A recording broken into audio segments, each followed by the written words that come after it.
নাবালিকাকে ধর্ষণ করে খুন, অভিযুক্তকে ফাঁসির সাজা শোনালো জলপাইগুড়ির পক্সো আদালত। 2023 সালে সেপ্টেম্বর মাসে প্রতিবেশী এক নাবালিকাকে অপহরণ করে ধর্ষণ করে খুন এবং পরে দেহ বস্তাবন্দি করে নদীতে ভাসিয়ে দিয়ে প্রমাণ লোপাটের চেষ্টা করে এক ব্যক্তি। তদন্তে নেমে অভিযুক্তকে গ্রেপ্তার করে পুলিশ। বুধবার 16 জনের সাক্ষ্য প্রমাণের ভিত্তিতে অভিযুক্তকে দোষী প্রমাণিত করে ফাঁসির সাজা শোনায় জলপাইগুড়ির বিশেষ পক্সো আদালত। আদালতের রায় খুশি নাবালিকার পরিবার। এদিন ফাঁসির রায় খুশি মৃত নাবালিকার পরিবারের সদস্যরা।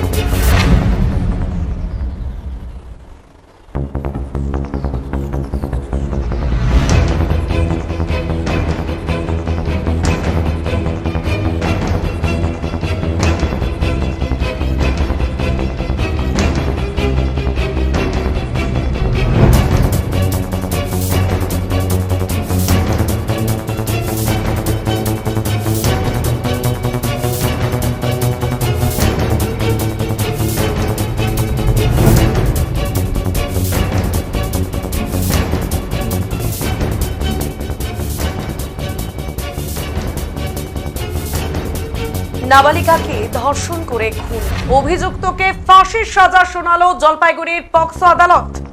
2023 সালের সেপ্টেম্বর মাসে প্রতিবেশী এক নাবালিকাকে অপহরণ করে ধর্ষণ করে খুন, পরে দেহ বস্তাবন্দি করে নদীতে ভাসিয়ে দিয়ে প্রমাণ লোপাটের চেষ্টা করে এক ব্যক্তি।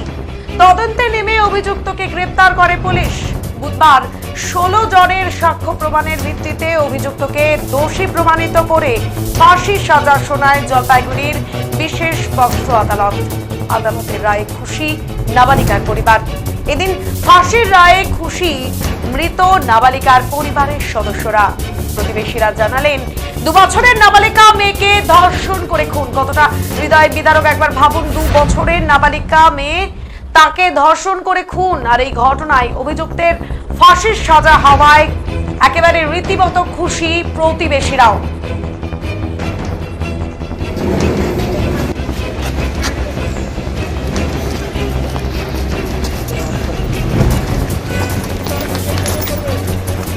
একটা ঘটনা ঘটে, আর এই ধরনের মানুষ দেখুন, যে মানুষটি ইতিমধ্যেই প্রমাণিত যে ইনি সেই ধর্ষণকারী, যিনি একটা 2 বছরের শিশু তাকে ধর্ষণ করে খুন করে দেহ বস্তাবন্দি করে নদীতে ভাসিয়ে দিয়েছিলেন প্রমাণ লোপাটের চেষ্টায়। আর এরপর যখন আদালতের তরফ থেকে এই রায় দেওয়া হয়, সর্বোচ্চ সাজা ফাঁসির রায় দেওয়া হয়, তখনই কিন্তু প্রতিবেশীরা সকলেই খুশি। খুশি সেই পরিবারটি যাদের 2 বছরের ছোট্ট শিশুকে এভাবে নির্যাতিত হয়ে মৃত্যুবরণ করতে হয়েছে। আর নাবালিকাকে ধর্ষণ করে খুন, অভিযুক্তকে এবার ফাঁসির সাজা শোনালো জলপাইগুড়ির পক্সো আদালত। সর্বোচ্চ রায় ঘোষণা।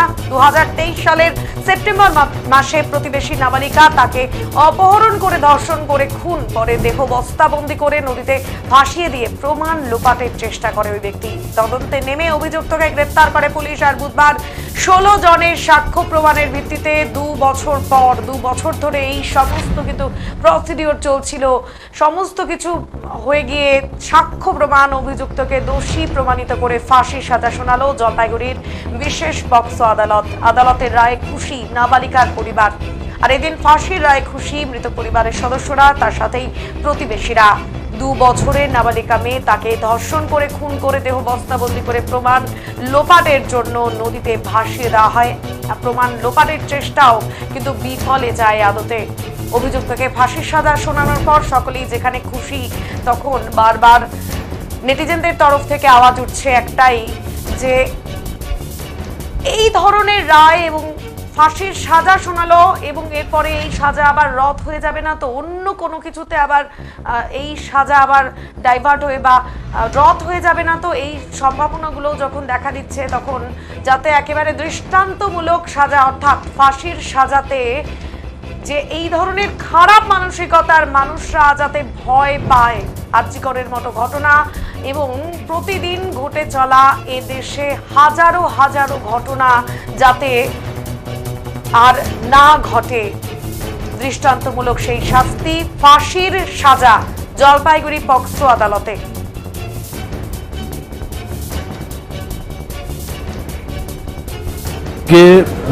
বিশেষ পক্সো আদালতের বিচারক মাননীয় রিন্টু সুর ধূপগুড়ির একটি কেসে আজকে তার রায় ঘোষণা করেছেন। 92/2023 ডেটেড 29/9/2023। এই তারিখে দুপুর 2টোর সময় একটি নাবালিকা মেয়ে, যার বয়স 11 বছর ছিল, সে বাড়ির সামনে রাস্তায় খেলছিল। তারপরে সে সেখান থেকে নিখোঁজ হয়ে যায়। সেদিনকার ধূপগুড়িতে ওই এলাকার পঞ্চায়েতের বোর্ড গঠন থাকার জন্য বেশিরভাগ পুরুষ মানুষরা সেই বোর্ড গঠনের ওখানে চলে যায় এবং এই ভিকটিম গার্লের কাকা এবং বাবা এবং আরও আশেপাশের প্রতিবেশীরা তারাও সেখানে গিয়েছিল।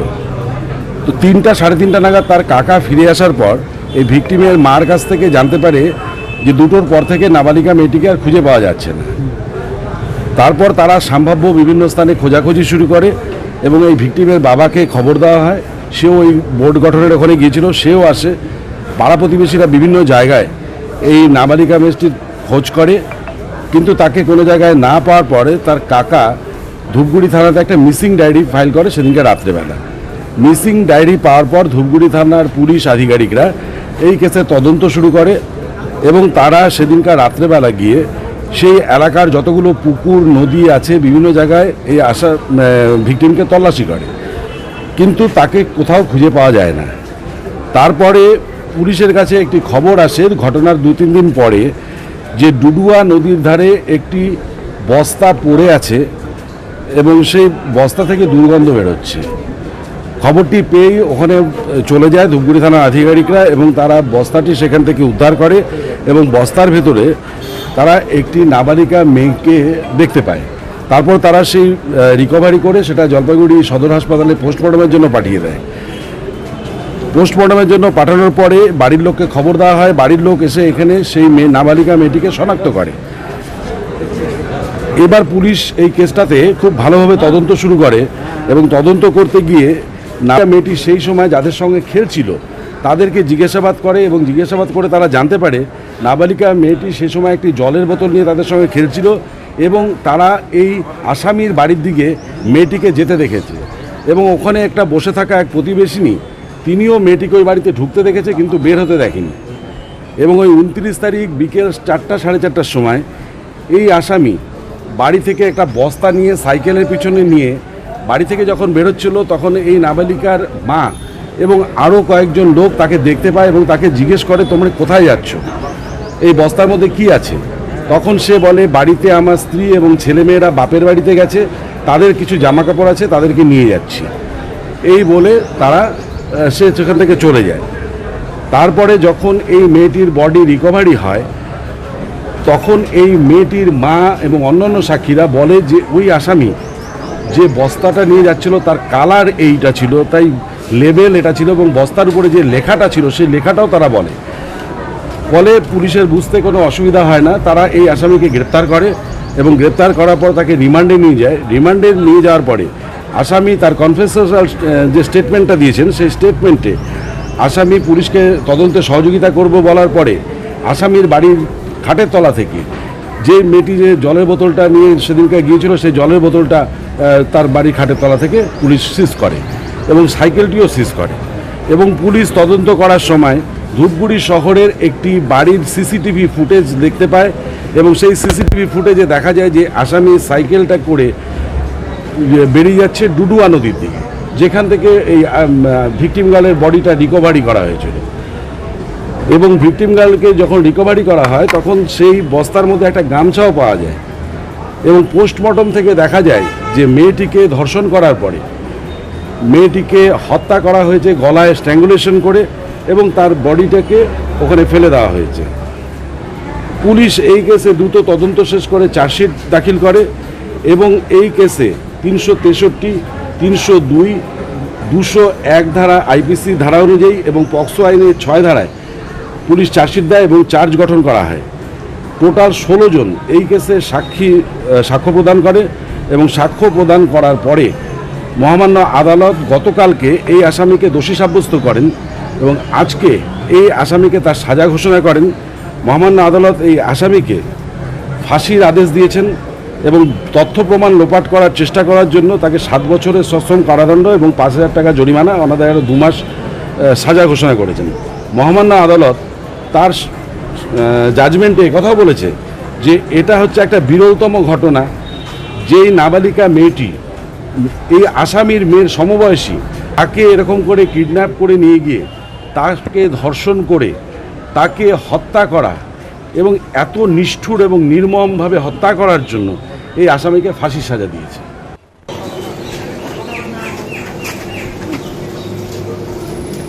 আর কি জানাচ্ছেন নাবালিকার পরিবারের সদস্যরা, শুনবো। কি নাম আপনার? নরেন রায়। তো বলছি কি বলবেন সাজা? খুশি হিসেবে ফাঁসি দিছে। কি ঘটনা ঘটেছিল? ওরা ধর্ষণ করে মার্ডার করছে।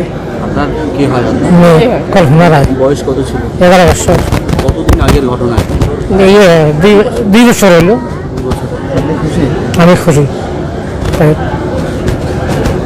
আপনি কাঁদছেন কেন? কাঁদছেন কেন? প্রতিশোধের কারণটা। কি নাম আপনার? নরেন রায়। ছিল ঘটনা ঘটেছিল কি আজ থেকে প্রায় 2 বছর আগে 29শে সেপ্টেম্বর 2023 সালে আমাদের প্রতিবেশী একটা মেয়ে 11 বছরে ক্লাস 5-এ পড়ে, তারই প্রতিবেশী একজন যুবক হরিপদ রায়ের বাড়িতে ডেকে নিয়ে গিয়ে তাকে ধর্ষণ এবং খুন দুটোই করেছিল।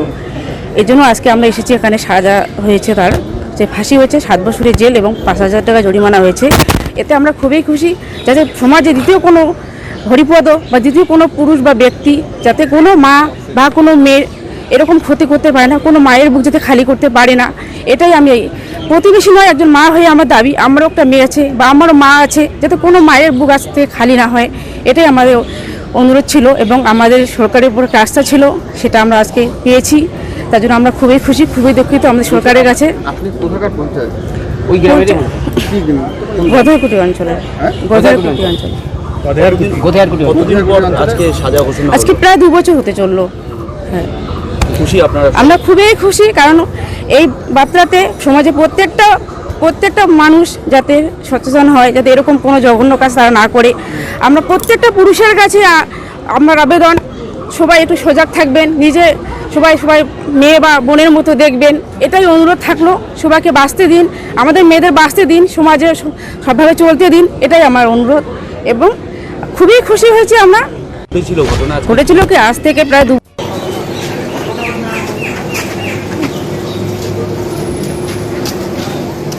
কিছু বলবেন? কিছু